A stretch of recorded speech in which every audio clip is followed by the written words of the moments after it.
Hello, hello, me revoilà dans vos oreilles et je vous remercie d'avoir choisi de m'écouter. Alors aujourd'hui, comme promis, je vais me livrer un peu à vous. Je vais vous raconter mon histoire et comment j'en suis arrivée à faire le choix de la PMA solo pour devenir maman.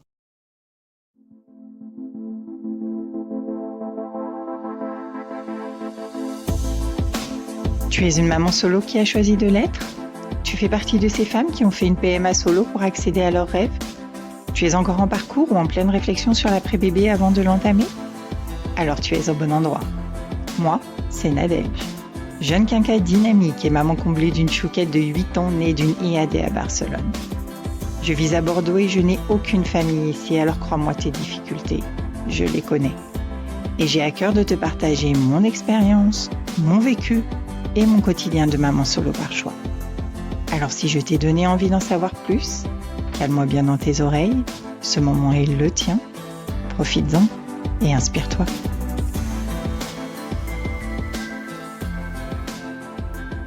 J'ai grandi dans une petite ville du Val-de-Marne.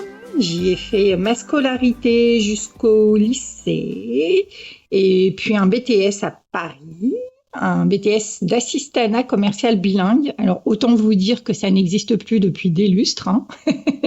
Vu mon grand âge. J'ai commencé à travailler à 20 ans, puis l'année de mes 29 ans. Après 2 licenciements économiques coup sur coup, j'ai décidé de quitter Paris pour m'installer à Bordeaux. J'avais vraiment besoin d'un vrai changement de vie avant mes 30 ans. Pour moi, c'est primordial. Alors, sentimentalement parlant, on va dire que j'ai un peu tendance à vivre ma vie à l'envers.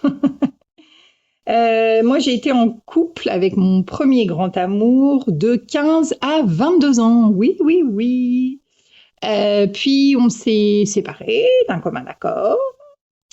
Et puis ensuite, j'ai rencontré un homme avec qui j'ai eu une relation qu'on peut qualifier d'à la fois passionnelle et chaotique. Je crois qu'on peut appeler ça comme ça.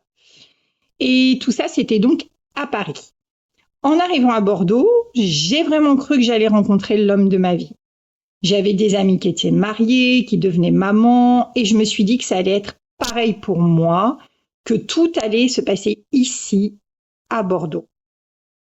Bon, clairement, j'étais loin du compte, mais je sais aujourd'hui que tout ça a un sens et que ça devait se passer comme ça. C'est l'avantage de l'âge, il faut bien qu'il y en ait.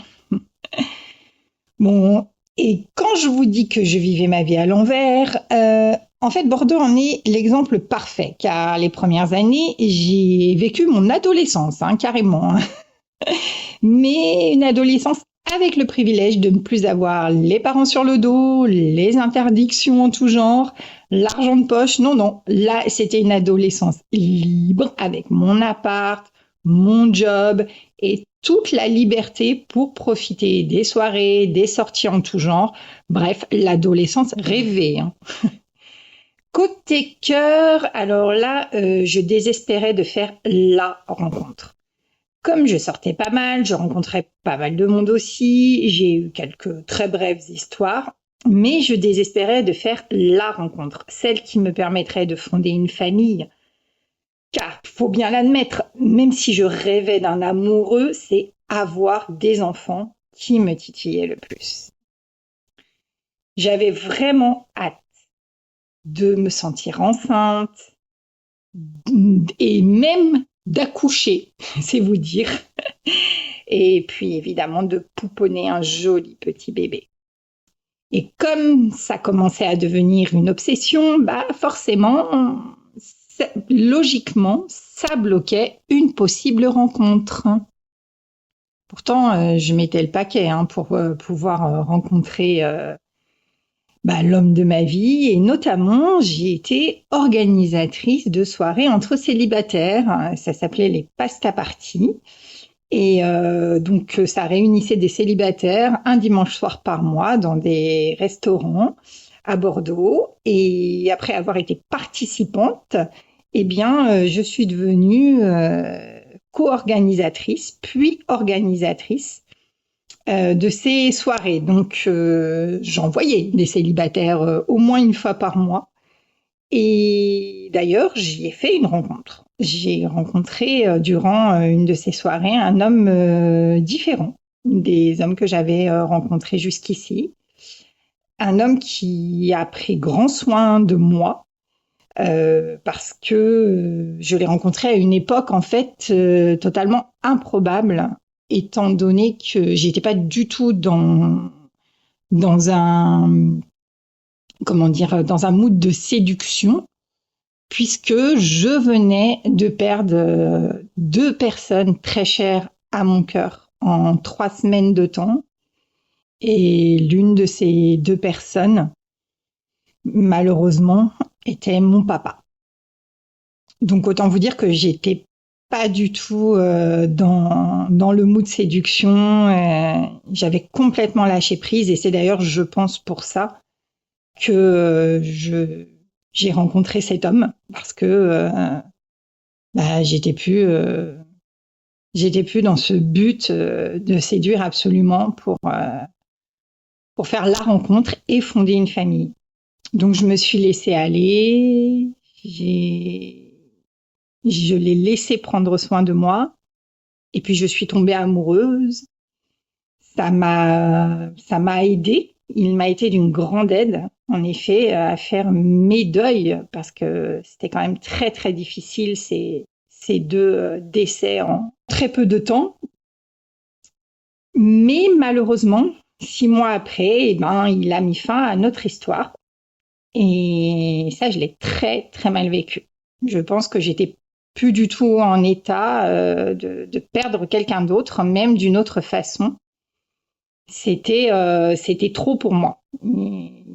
Je pouvais pas revivre une autre perte. Donc, j'ai plongé, quoi. Voilà, j'ai fait un début de dépression. Et ça a été vraiment une période difficile et compliquée. Entre-temps, j'avais pris la décision de déménager en centre-ville pour me rapprocher de mon boulot et puis pour faciliter aussi mes sorties, pas être obligée de trouver des places pour se garer, ne plus avoir à utiliser ma voiture. J'avais envie aussi d'un mode de vie plus sain et puis j'avais une voiture qui ruinait un peu mes finances, donc j'ai décidé de déménager et j'ai trouvé mon petit nid douillet en centre-ville à 5 minutes à pied de mon boulot.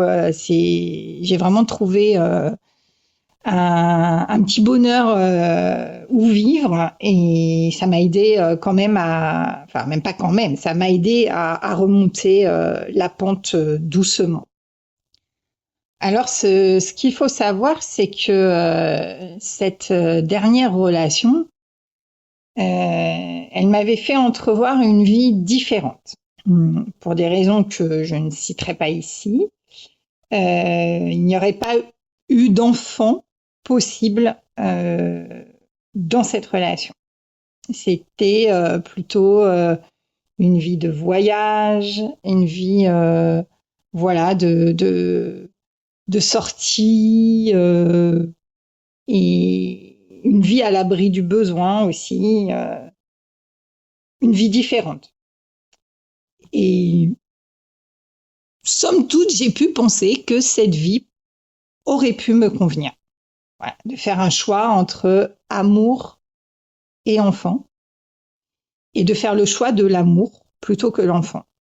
Donc, je continue ma petite vie et je prépare un grand voyage puisque je suis en train de réaliser mon rêve. J'ai enfin tous les éléments réunis pour partir à New York City. Avant, j'avais pas soit l'argent, soit la personne, soit le temps. Là, j'avais les 3 éléments. Donc, je prépare ce voyage qui est mon grand rêve. Moi, la grande fan de Sex and the City et de Friends, ça y est, je m'y vois, je suis dans le décor et ça me redonne beaucoup d'énergie, ça continue ça contribue à bien me sortir de ma phase dépressive et je suis trop contente de préparer ce voyage. Et puis, à peu près 2 mois avant de partir, un jour, un matin, en me levant, je ressens une grande douleur dans le bras droit. Une douleur vraiment persistante et puis qui me fait mal jusqu'au cou, au cervical. Donc je consulte assez rapidement et on me détecte une névralgie cervico-brachiale. Donc pour ceux qui ne savent pas ce que c'est une sciatique du bras, voilà. Et souvent, il se trouve que ces névralgies cachent des hernies de cervicales. Et c'est ce qui va se passer. On va me trouver une hernie des cervicales à l'IRM que je passe. Et moi, je suis, comment vous dire, quand il m'arrive quelque chose de ce type, quand je suis bloquée dans mon corps, j'ai tendance à me poser la question de savoir pourquoi. D'où vient le blocage? Pourquoi mon corps me bloque? C'est un peu le principe il y a un livre qui a été écrit, alors j'ai pas les références là, mais qui s'appelle Dis-moi où tu as mal et je te dirai pourquoi. Et donc ça m'intéresse énormément. Et je me dis, il faut que je trouve pourquoi là, alors que je suis sur le point de réaliser mon grand rêve, partir à New York, mon corps me bloque et m'empêchera potentiellement de partir ou en tout cas avec un gros handicap pour lever la tête alors que je vais à New York où il y a plein de buildings, où il y a plein de choses en hauteur et que moi, ma tête, je veux pouvoir la lever, quoi. Donc, je me renseigne. Je suis quand même très bien entourée à Bordeaux avec des gens et des amis qui sont aussi dans cette même ouverture d'esprit. Et je consulte une personne qui me demande, regarde quelles sont les cervicales qui sont bloquées et m'explique que ces cervicales-là ont pour rôle de m'avertir que j'ai mis un voile sur quelque chose qui est très important pour moi, mais que j'ai décidé peut-être de faire l'impasse dessus. Et j'ai mis un voile dessus, voilà. Je me voile la face, en fait. Voilà. J'ai peut-être pris soit une décision, soit en tout cas, j'ai envisagé une possibilité que ça puisse ne pas se passer alors que c'est très important pour moi. Donc, autant vous dire que j'ai su tout de suite de quoi elle me parlait. Hein. Elle m'a dit, ça ne regarde que toi. Moi, je peux pas te dire ce que c'est. Il y a que toi qui le sais. Mais oui, réellement, elle ne pouvait me parler que de cette histoire d'enfant, puisque j'avais envisagé la possibilité de faire un choix entre une grande histoire d'amour et avoir des enfants. Et il faut le savoir, et ça c'est très très important, j'étais à 6 mois de fêter mes 40 ans. Et pour moi, ça, c'était pas anodin. Je l'ai vraiment pris comme un rappel de mon corps pour me dire qu'il était en train de vieillir et que si j'avais un rêve, mon rêve absolu à réaliser, il faudrait peut-être pas trop que je tarde. C'est comme ça, en tout cas, que j'ai pris ce qui m'est arrivé. Alors, je me suis soignée, essentiellement avec des séances de kiné et de l'acupuncture. Et j'ai pu partir à New York. Et j'ai surkiffé mon voyage à New York. C'était encore mieux que je le pensais. J'étais vraiment dans le décor. J'ai adoré New York. J'ai adoré l'énergie de cette ville de dingue et vraiment, j'ai vraiment, vraiment bien profité de ce voyage dont je rêvais depuis longtemps. Et en plus, je suis partie en automne avec des couleurs de folie. Bref, c'était vraiment fantastique. Et puis, je rentre de New York remplie de l'énergie de cette ville et avec plein d'idées en tête, plein de, plein de projets. Et je repense à cette histoire de bébé, je repense à cette histoire d'enfant. Et je me dis, bon, allez, là, il faut que je mette les bouchées doubles pour rencontrer quelqu'un et pour fonder une famille, parce que je vais quand même avoir 40 ans et maintenant, il est temps. Et puis, entre-temps, il s'était passé un truc dans la vie d'une de mes amies proches, qui va se reconnaître si elle écoute cet épisode. Donc, j'ai une de mes amies qui a donné naissance à un petit garçon. Et ce petit garçon, en fait, elle a décidé de le garder alors qu'elle était séparée du papa depuis très peu de temps après le début de leur histoire. Ils se sont séparés d'un commun accord. Et elle s'est découverte enceinte. Et après mûre réflexion, elle a décidé de garder le bébé. Et j'avoue que c'est une situation qui m'a beaucoup perturbée quand elle me l'a annoncé. Alors j'étais très heureuse pour elle, hein, c'est pas du tout ça. Mais pour moi, c'était pas une annonce de grossesse classique d'une de mes amies. Là, c'était une situation complètement, comment dire, qui sortait de l'ordinaire et qui est venue vraiment me toucher, me bouleverser. Ça m'a complètement chamboulé son histoire. Et je me suis demandé d'ailleurs pourquoi ça me mettait dans un tel état, parce que ça m'a retourné les ovaires, cette situation, vraiment. Et j'ai pris le temps de la réflexion et j'ai fini par en déduire que, en fait, j'adorerais vivre ce qu'elle vit, quoi. J'adorerais me découvrir enceinte comme ça, par surprise, et me dire, c'est bon, je garde le bébé.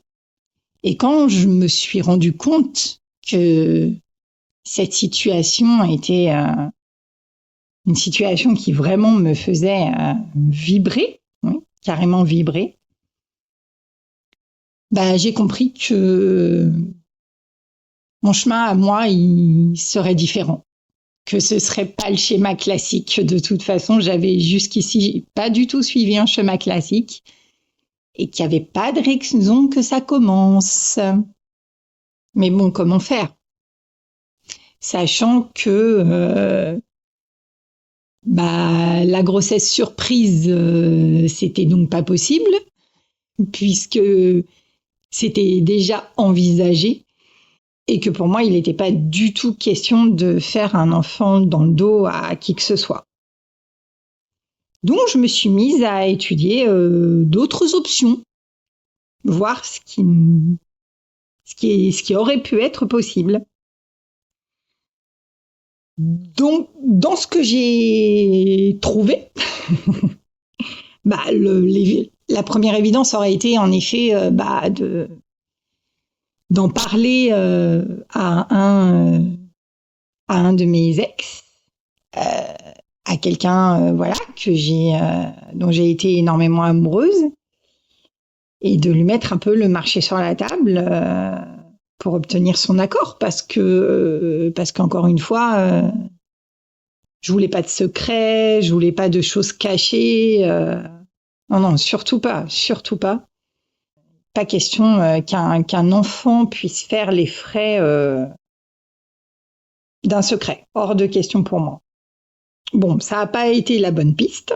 Voilà, on va l'éliminer tout de suite. Je me suis donc intéressée à un site dont j'entendais parler depuis quelque temps, qui s'appelait Coparents. Donc là, c'est un site qui était né de la volonté d'hommes et de femmes, de leur volonté commune d'avoir un enfant, mais pas d'être en couple. Juste d'élever un enfant ensemble pour qu'il ait un papa et une maman, comme une famille classique, mais pour le coup avec des parents séparés qui ne veulent que son bonheur. Donc l'idée était intéressante, ça me tentait bien. Donc je me suis inscrite sur ce site et puis j'ai regardé un petit peu les profils, j'ai lu quelques témoignages, mais je sais pas, il y a quelque chose qui me gênait là-dedans. Déjà parce que il aurait fallu passer, on va dire, à une procréation soit classique, soit une insémination artisanale. Et ça me disait rien qui vaille en fait. Et puis je me disais, j'avais pas de renseignements sur le géniteur, les antécédents médicaux, les maladies possibles dans la famille, tout ça. Ouais, c'est quelque chose qui me dérangeait profondément. Donc c'était pas la bonne solution, en tout cas pas via le site de Coparents. Par contre, j'avais une autre idée qui était née de cette idée de coparenting, c'était de me dire, tiens, pourquoi je chercherais pas en fait quelqu'un qui est dans ce même objectif de devenir papa, mais pas d'être en couple. Voilà, faire tout simplement avoir un projet de coparenting ensemble. Et notamment, j'avais un ami homosexuel qui va se reconnaître quand il écoutera cet épisode, parce que je suis sûre qu'il va l'écouter, qui pour moi était le papa parfait. En tout cas, c'est comme ça que j'envisageais dans ce projet de coparenting. Donc, je lui ai soumis cette idée. Et avec toute la gentillesse et toute la bienveillance qui le caractérise, il l'a décliné, tout en me remerciant parce que pour lui, il y avait un vrai projet derrière et ça l'a beaucoup touché. Mais bon, voilà, c'était pas du tout dans ses projets immédiats et je l'ai parfaitement compris. Et ça ne nous a pas empêchés de rester amis et même d'avoir une vraie belle amitié aujourd'hui encore. Donc, cette piste se fermait également. Vous allez me dire, oui, mais il y avait la PMA. Et bien justement, parlons-en de la PMA. Donc, cette amie qui avait eu le petit garçon par grossesse surprise, m'avait justement parlé de la PMA. Je crois qu'elle avait quelqu'un dans son entourage qui en avait fait une. Et elle m'a dit, mais pourquoi tu tenterais pas de faire une PMA en Espagne tu sais que ça se fait beaucoup maintenant et tu devrais essayer. Sauf que moi, j'étais pas du tout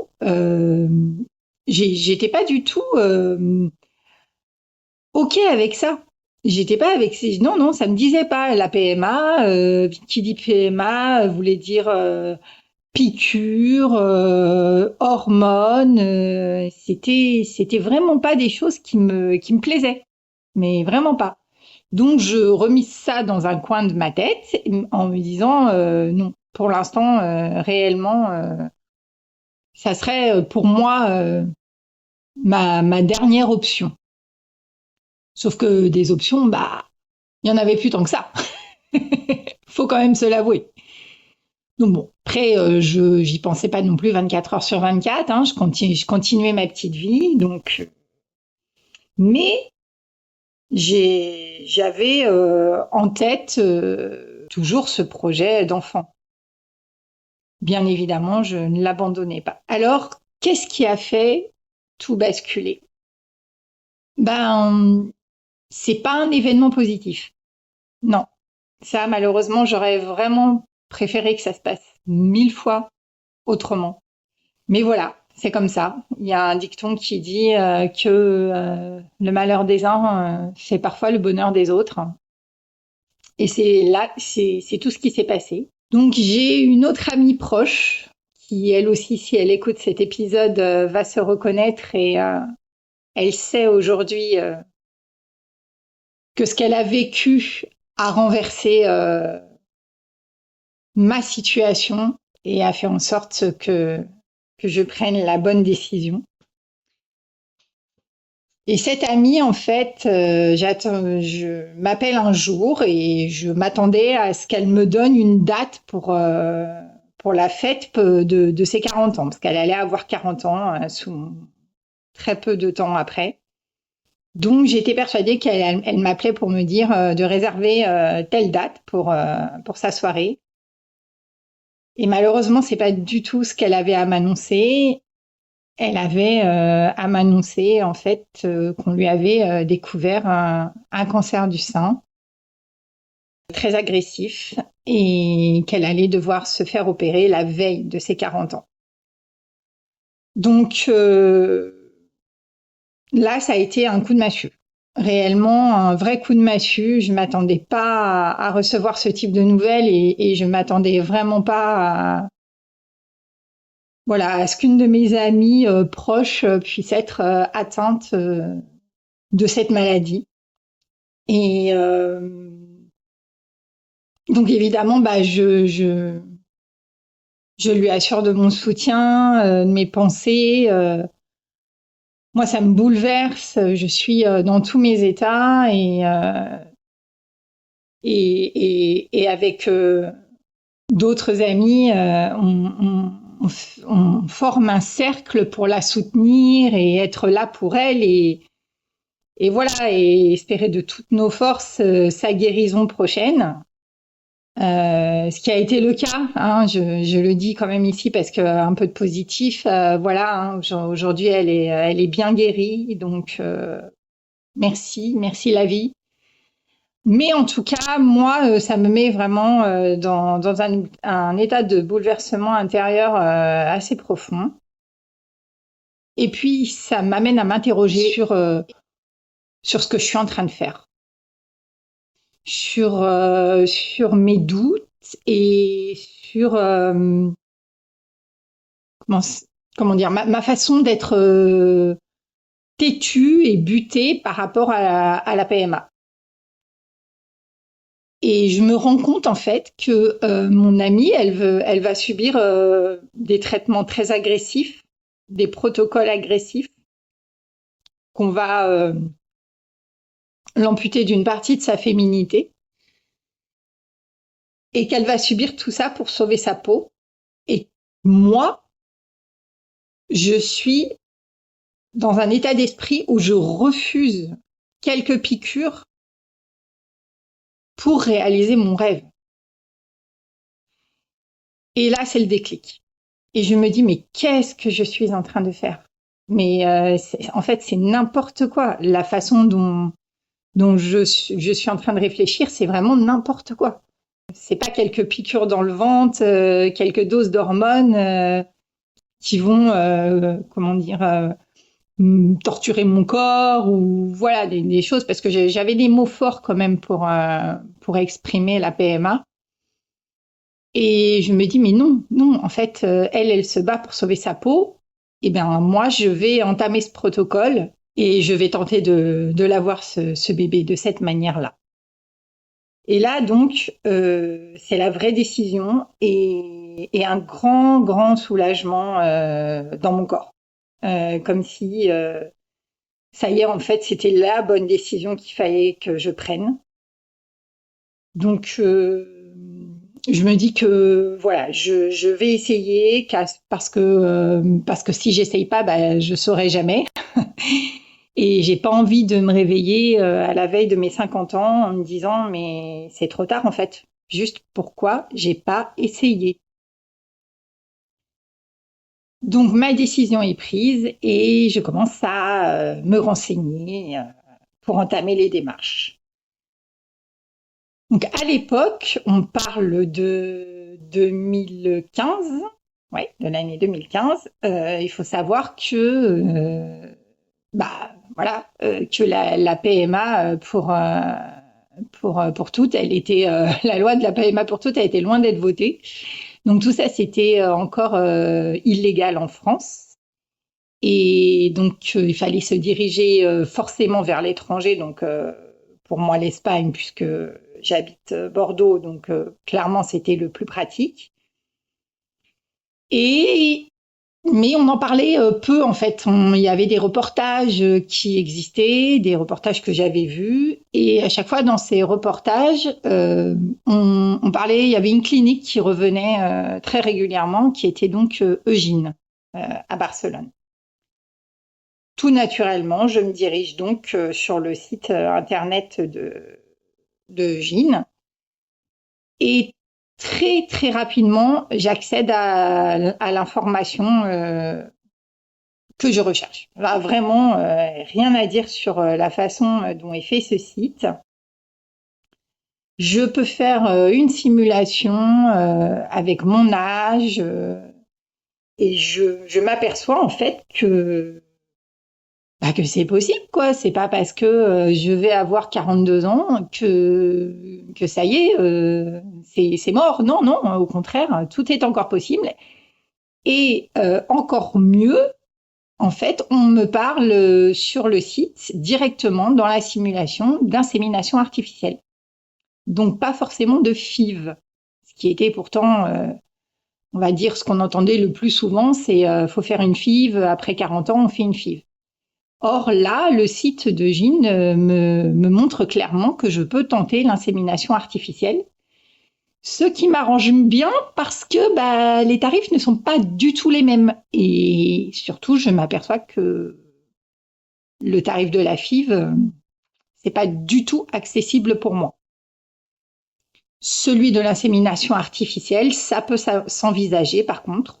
Il faut juste que ça marche assez rapidement parce que sur mes petites économies, ça va pas, je vais pas pouvoir faire plusieurs essais. Donc là, on se situe fin de l'année 2015. Noël arrive et je rejoins ma famille pour les fêtes de fin d'année. Et là, je décide de leur faire part de mon projet. Je leur explique ma décision et voilà, les démarches que je vais entamer pour avoir un bébé toute seule. Et là, l'accueil est fantastique. Ma maman pleure de joie. J'ai ma sœur aînée aussi m'encourage. Tous mes neveux et nièces sont tous hyper enthousiastes. L'accueil est vraiment très chaleureux. Il faut savoir que moi j'ai des neveux et nièces qui sont déjà presque adultes en fait en 2015 et même carrément déjà adultes. Et donc voilà, je sens, je sais que je suis soutenue. Et ça fait vraiment super plaisir. Je sens que je serai pas seule dans cette aventure et vraiment que je suis soutenue par ma famille, ce qui était essentiel pour moi.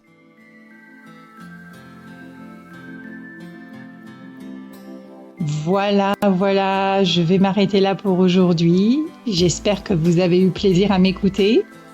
Moi, j'ai eu grand plaisir en tout cas à partager mon histoire avec vous. Je vous donne rendez-vous la semaine prochaine pour un épisode où je vais vous parler donc de mon parcours PMA depuis le moment où j'ai entamé les démarches jusqu'à la naissance de ma petite fille. En attendant, je vous envoie de belles ondes pour votre journée, votre soirée ou votre nuit en fonction du moment où vous m'aurez dans vos oreilles. À bientôt. Bye bye.